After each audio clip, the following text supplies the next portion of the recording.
ভাৰতবৰ্ষৰ বিভিন্ন বিত্তীয় সংস্থা আৰু বিভিন্ন বেংকত বিজেপিৰ শাসনকালত কি ধৰণে জালিয়াতি হৈ আছে, কি ধৰণে বেংকৰ পৰা বৃহৎ পুঁজিপতি গোষ্ঠী কিছুমানে বিভিন্ন অনিয়মেৰে টকা লৈ পেলাই দেশ এৰি পলাই গৈছে, সেইটো আমি সকলোৱে দেখিছোঁ আৰু আমি সকলোৱে গম পাওঁ। এপেক্স বেংক অসমৰ এটা জাতীয় অনুষ্ঠান। হিমন্ত বিশ্ব শৰ্মাৰ প্ৰত্যক্ষ আৰু পৰোক্ষ হস্তক্ষেপত এপেক্স বেংকত যে ব্যাপক অনিয়ম হৈ আছে, সেইটো ইতিমধ্যে অসমত ব্যাপকভাৱে চৰ্চা হৈ আছে। আৰু যেতিয়া এজন সাংবাদিকে এপেক্স বেংকত হৈ থকা এই জালিয়াতি সম্পৰ্কত বিভিন্ন ধৰণৰ এপেক্স বেংকটো দেউলীয়া কৰিবৰ কাৰণে যিবিলাক মানুহে কাম কৰি আছে, আৰু এইটো মানুহে সন্দেহ কৰাটো স্বাভাৱিক, কাৰণ আমি দেখিছোঁ যে বিজেপিৰ শাসনকালত কেইবাটাও ৰাষ্ট্ৰীয় বেংক, কেইবাটাও ৰাজ্যিক পৰ্যায়ৰ বেংক ইতিমধ্যে দেউলীয়া হৈ গৈছে। বহুতে এই টকা পইচা লৈ লুটপাট কৰি দেশ এৰি পৰ্যন্ত পলাই গৈছে, আৰু পলুৱাই পঠোৱাটো বিজেপি চৰকাৰৰ বহুতৰ হাত আছে বুলি এই কথাবিলাক ইতিমধ্যে ৰাজহুৱা হৈছে। গতিকে তেনেকুৱা এটা সময়ত এপেক্স বেংকত প্ৰকৃতাৰ্থত কি হৈ আছে, সেইটো অসমৰ ৰাইজে জনাৰ অধিকাৰ আছে।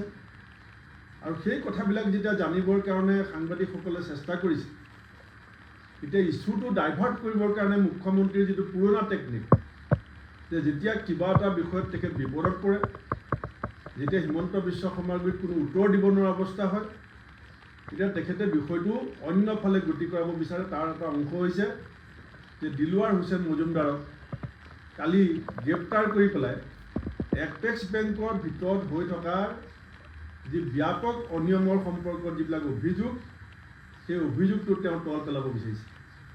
আৰু ইয়াৰ আগতো মই দেখিছিলোঁ যে হিমন্ত বিশ্ব শৰ্মাই বিধানসভাৰ ভিতৰতো বিধায়ক এজন আৰু উপাধ্যক্ষৰ মাজত যদি কিবা বিতৰ্ক হয়, সেইটো তেওঁ জাত পাতৰ ৰং দিব বিচাৰে। এজন সাংবাদিকে যদি তেওঁক অস্বস্তিকৰ এটা প্ৰশ্ন সোধে, যিটো তেওঁৰ উত্তৰ নাথাকে, তেতিয়া সাংবাদিকজনৰ তেওঁ জাত পাত বিচাৰ কৰিব বিচাৰে। এতিয়া বেংকৰ মেনেজাৰৰ তেওঁ জাত পাত বিচাৰ কৰিব বিচাৰে। বেংকৰ মেনেজাৰ এটা পোষ্ট, সাংবাদিক এটা দায়িত্ব। সাংবাদিকে মেনেজাৰক সোধা প্ৰশ্নটোৰ মাজত জাত পাত বিচাৰ কৰা হিমন্ত বিশ্ব শৰ্মাৰ যিটো স্বভাৱসিদ্ধ তেওঁৰ যিটো প্ৰকৃতি, এইটো অসমৰ মানুহে বুজি পাইছে। মই গৃহ বিভাগৰ দায়িত্বত থকা হিমন্ত বিশ্ব শৰ্মাই সাংবাদিকৰ কণ্ঠৰোধ কৰিবলৈ চেষ্টা কৰা এই ধৰণৰ অপচেষ্টাক আমি তীব্ৰ ভাষাৰে গৰিহণা দিছোঁ। আৰু মই গম পাওঁ যে আমাৰ গুৱাহাটী প্ৰেছ ক্লাবে আন্দোলনৰ কাৰ্যসূচী লৈছে। এই আন্দোলনৰ প্ৰতি অসম প্ৰদেশ কংগ্ৰেছ কমিটিৰ পূৰ্ণ সমৰ্থন আছে।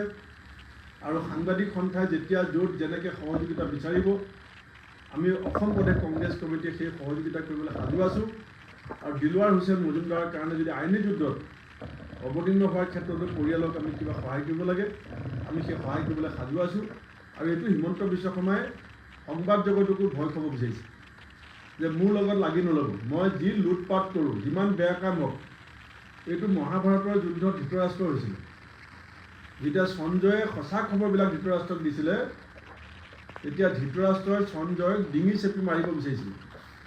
এতিয়া অসমৰ সংবাদ মাধ্যমকো হিমন্ত বিশ্বই কণ্ট্ৰল কৰিবলৈ চেষ্টা কৰিছে, যিটো আমি কোনো গণতন্ত্ৰ প্ৰেমী, আমি গণতন্ত্ৰক ভাল পোৱা, আমাৰ সংবিধানক ভাল পোৱা কোনো এই কথা মানি ল'ব নোৱাৰোঁ।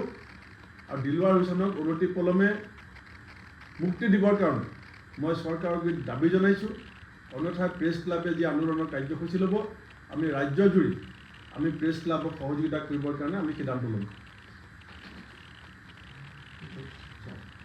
ব্লক কংগ্ৰেছৰ সভাপতি কেন্দ্ৰ কৰি ঢকুৱাখানাৰ কাজু ভৱনত প্ৰচণ্ড মাৰপিটৰ ঘটনা এটা সংঘটিত হৈছে।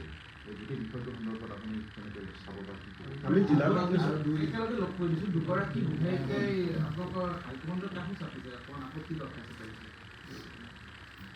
বিধায়িকাই হাইকমাণ্ডলৈ চিঠি লিখাত আমাৰ আপত্তি কৰিবলগীয়া একো নাই, কিন্তু চিঠি দুখন ৰাজহুৱা হোৱাটো ভাল কথা নহয়। আমাৰ কোনোবা বিধায়কে আমাৰ কেন্দ্ৰীয় নেতৃত্বলৈ কিবা পত্ৰ দিয়াটো স্বাভাৱিক কথা, দিব পাৰে।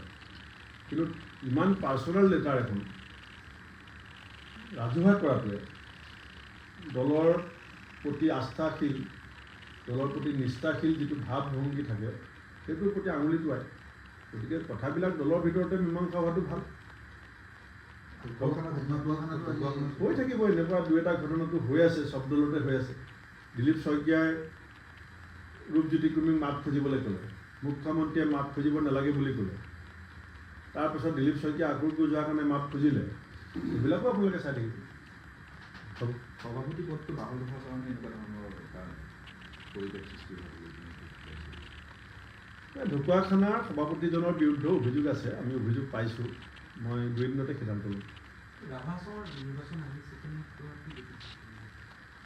আপুনি দেখিছে আজি অসমৰ শিক্ষক সন্মিলনীয়ে ৰাভা আছাম কাউন্সিলৰ যিজন মুখ্য কাৰ্যবাহী সদস্য